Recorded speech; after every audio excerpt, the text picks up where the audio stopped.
Hello and welcome to Let's Talk Diz, a show that gives you everything you need to know to help make your Disney vacation as magical as can be in just about 20 minutes. I'm your host, Jeff Coviello. With me each week is Disney Master Sandy from Easy Diz by Instant Impressions Travel Services. Sandy, how are you doing today? I am feeling relaxed. Well, tonight we're going to talk about something that is a unique part of a Disney vacation that some people don't necessarily think of right away, but it still packs a tremendous amount of fun and excitement, especially for people that are a fan of the water experience. Tonight we're going to talk about Typhoon Lagoon. And it's a great way to get that relaxing day into your vacation. Maybe it's the way to get a break from the heat. It's a nice way to take a load off your feet for a little while and really have some calm fun. Let's lead with this. What is Typhoon Lagoon and where can we find it? It is technically Disney's second of 3 water parks, though we should play some taps here. The first, we all know, River Country. Rest in peace, River beloved Country. First water park is gone. So while this is the second of 3, only 2 currently still exist for guests to use. Correct. It's right over by Disney Springs, kind of right across the street. And it's known for among the world's largest wave pools. It's not something that's totally reinvented, right? This is something that would very much fit the term water park, right? So as we're talking about it, the things that people would maybe be looking for, they'll find here. It's not something that's totally unique. It's not, but I think, again, what makes it unique and what makes it Disney is it's not this hodgepodge of water rides thrown together.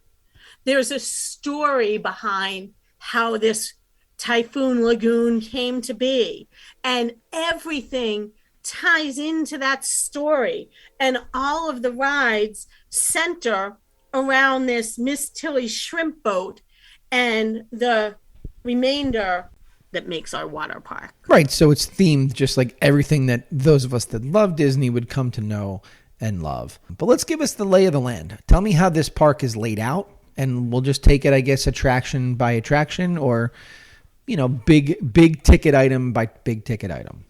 You bet.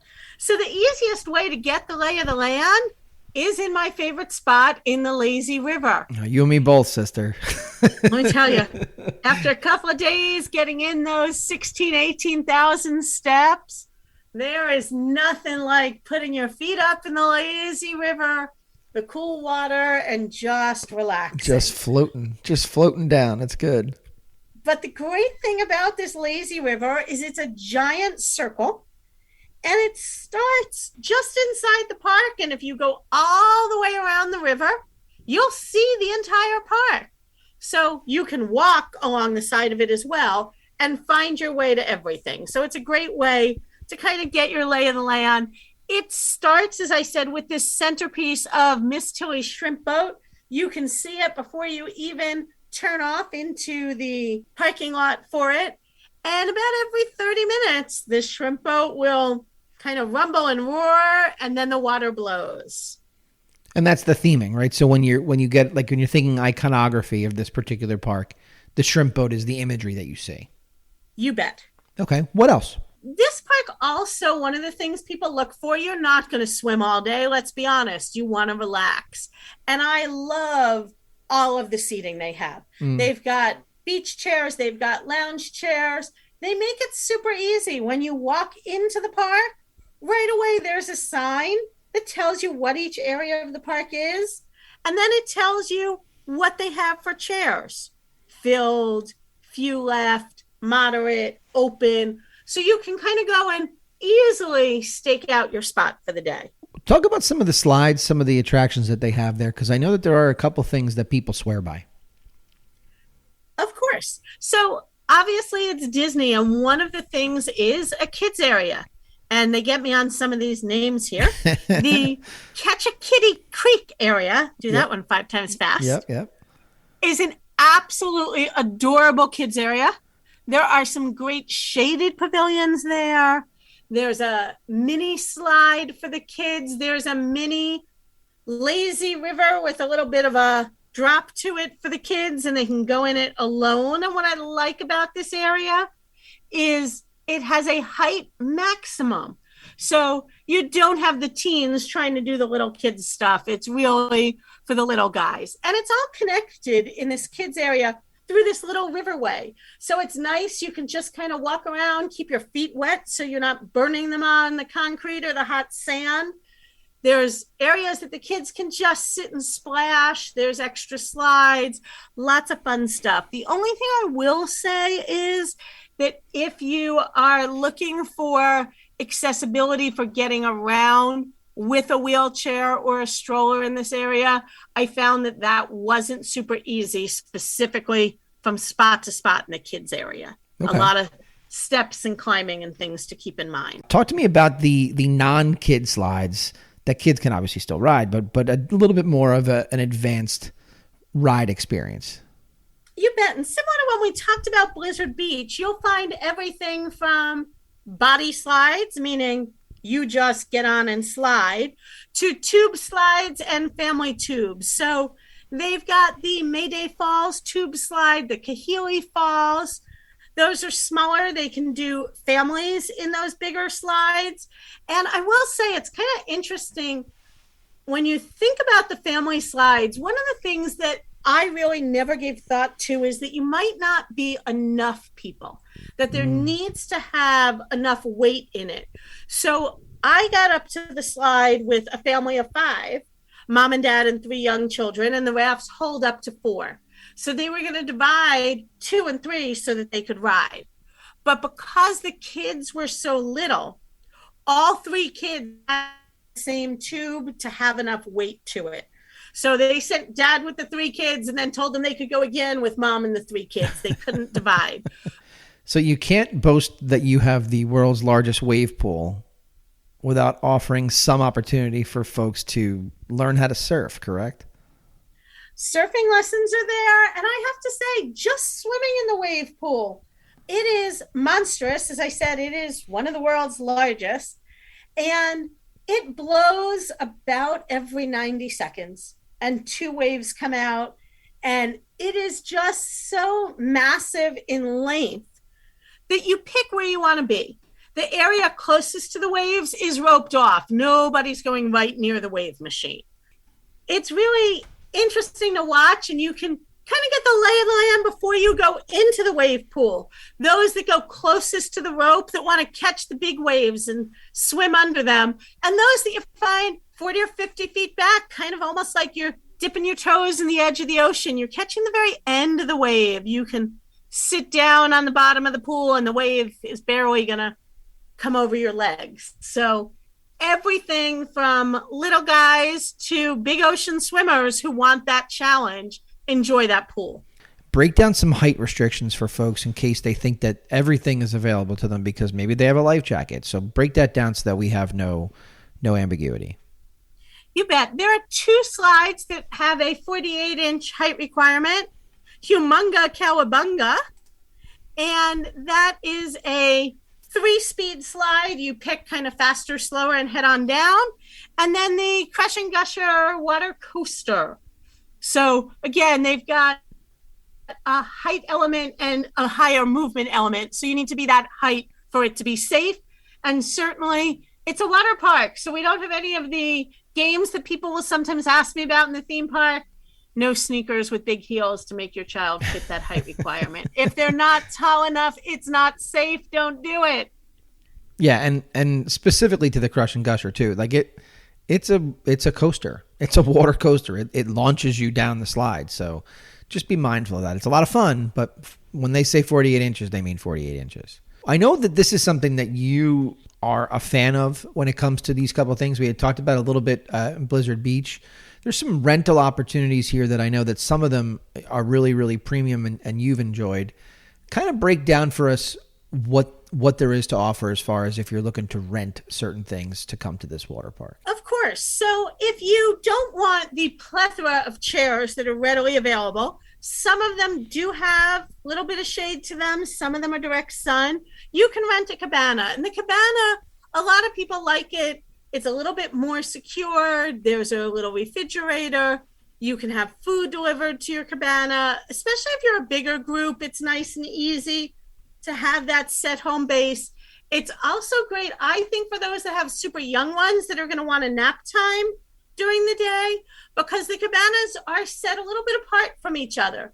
So unlike the open beach chairs where your neighbor could literally be on top of you, this is going to give you a little bit more quiet time. Cabanas range from $99 for a half day in off-peak season, all the way up to $249 for a full day in peak season. So definitely look at reservations in advance if it's the most important thing to you. If not, you can definitely do a day of based on availability. What other seating options do we have? Like if you're looking to get out of the sun, are there ways to do that? Are there specific spots set up, umbrellas, etc.? There definitely are. There's some umbrellaed areas. There's some covered areas. There's even just some natural shaded areas. As I was leaving the park, it was interesting. There was another family coming in and they were trying to pick where to go. And the wife said, I think that's our spot, honey. The left side is yours. It's got sun, and the seat next to it is totally in the shade. So even if you're a family that's kind of split in what you're looking for, you can get the best of both worlds there. Well, as somebody who is married to someone who absolutely needs the shade, that's an important piece. You know, you figure out your way in and out of the shaded areas throughout the regular Walt Disney World parks. Sometimes these water parks can be a little tricky for you. I do have members in my traveling party that, you know, swimming is something that we're still actively trying to get better at. This is not an experience that I would be very, very comfortable just letting my kids go in the water without some sort of support. Are there any opportunities for life jackets at the water park? You bet. And we know that safety is a top key for Disney. So just like at all the resort pools, there are life jackets here. One thing I think that you don't necessarily find at the resorts that you find here is everything from toddlers all the way up through larger adult sizes. So anybody who wants to take part, even if you're not a strong swimmer, there's a life jacket opportunity for you. I definitely saw a bunch of adults in it. Again, sometimes they're not a strong swimmer. Sometimes, I can't say that I'm speaking from personal experience, you have that young, strong-willed child who really wants nothing to do with the life jacket. But if mommy's wearing one, then she'll put one on as well. So they're there to make your life easier, whether you need it or you need it to coerce somebody in your party. Okay. When we had talked about the cabanas, you had talked about how there was the ability to order food to those cabanas, even if you're not in a cabana. Talk to us about the food options that exist inside the park. And we know that Disney's really picked up on the mobile ordering, and that's an option here as well, which is super nice. Everyone can be sitting in their chair or wherever they're headed, mobile order, somebody goes and picks up your food and brings it back. You've got your basics, your burgers and chicken fingers and all of that. There's one big option for food, and then there's a couple of small carts for everything from popcorn and, of course, ice cream. And what they're really known for is their Joffrey's mini donut cart. A lot of people taking the donuts to go. Get a little Chinese food looking container with your donuts and various toppings in it. And then the last thing that's super popular is the water park has its own refillable mug. So you can get a one-day water park refillable mug to be able to get soda, coffee, tea refills for free all day long once you purchase that mug. Different from if you're at a resort, that mug.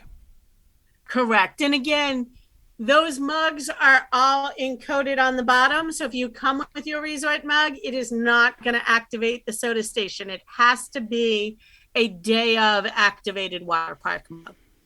Okay, so as we wrap this up, there are a couple things that I know that you wanted to touch on that we have not quite covered. So let's give folks the last bit of details before we say goodnight. The park hours, I wish sometimes they were a little longer. I was there early March. It was 70s and 80s all day long. The sun didn't set till after 7, but the water park closed at 5. So in what they consider off season, and that does vary in time from year to year, it's 10 to 5 in season. So pretty much height of the summer, the hours are going to be 9 to 8. we are in the spot where you need park reservations to enter our major theme parks. Does a reservation apply here as well? That's a great question, and it does not. So no reservations needed for the water parks. Okay, let's talk about price point. Two different ways to get into the water park. You can buy a one-day water park only ticket, $63 plus tax a child, $69 plus tax an adult, or you can add the water park and sports features to your existing park ticket. And this one gets a little confusing. The number of entrances, not days, the number of entrances you have equals the number of days on your park pass. So if you buy a 4-day park pass, you get 4 water park and sports entrances. 5-day park pass, 5 entrances. Those entrances are good for the 2 water parks, foot golf, mini golf, and the Oak Golf Course, the 9-course trail. And that adds $70 to $73 to your ticket. So if you're going to do more than one of these, instead of paying $69 a day, you're going to pay $70 to $73 for multiple entrances. The thing to know about these tickets is even if you have a park hopper, the hopper only applies to the 4 main theme parks. So you can't hop from Typhoon Lagoon to Blizzard Beach. If you did both in one day, you would either need 2 one-day tickets or use 2 entrances off the water park and sports feature. Got it. Okay. And again, talk to a travel specialist. Make sure that you're definitely up to speed on that if that is what your vacation calls for. Anything else we haven't covered? The last thing, if you haven't been to Disney in a long time, you're probably thinking, we didn't cover the shark tank that exists here. And we did not because sadly, the tank closed in 2016. So there is no longer the opportunity to swim with the sharks. Well, there may not be an opportunity to swim with the sharks, but I do want you, as we said, spring is beginning to take root here in New Jersey. I want you to just close your eyes, grab yourself one of those cocktails and kick back on your lounge chair and imagine that you are riding that lazy river that we talked about in the beginning of this episode. And I thank you, as always, for your expertise, and have a great week. You too. Thanks so much. And that's a wrap this week on Let's Talk Diz. If anyone you know could benefit from this or any show, please share on your Facebook and Instagram for other Disney fans to enjoy. And don't forget to reach out to the folks at Easy Diz by Instant Impressions Travel Services for any Disney destination planning. Make it a great week. And as always, keep making memories.